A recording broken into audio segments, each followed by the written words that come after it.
adanya di dalam mushaf dan 4%, artinya melampaui.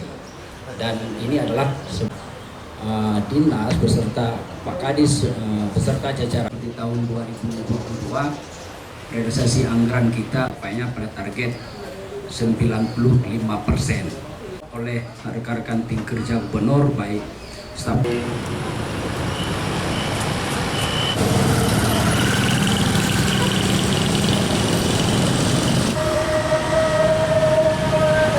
Lapangan kerja bagi masyarakat kita.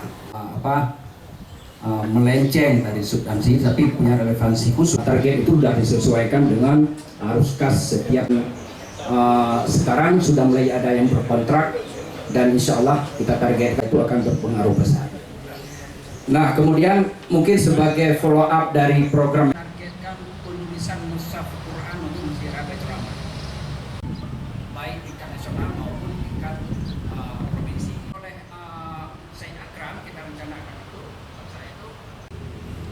nah saat penulisan itu nanti akan dikomunikasikan CPD yang sebenarnya untuk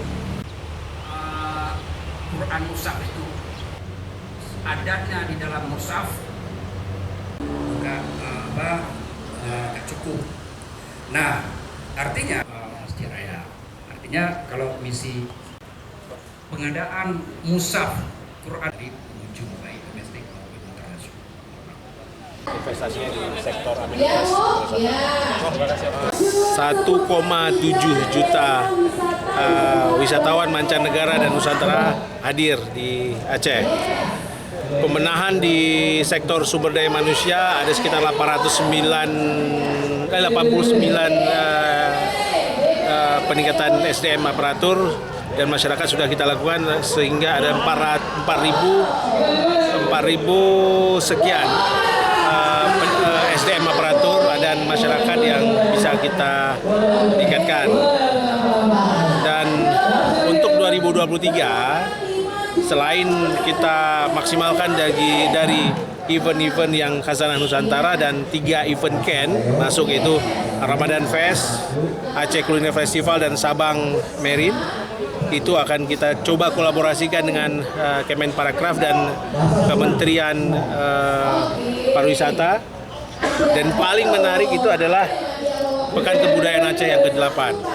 Selain Pekan Kebudayaan Aceh, ada 3 event ini yang akan kita yakinkan bahwa 2,5 juta wisatawan mancanegara dan Nusantara akan hadir di Aceh. Itu insya Allah bisa kita capai targetnya. Mudah-mudahan harapan dan target wisatawan 2,5 juta bisa kita raih di penghujung tahun 2023.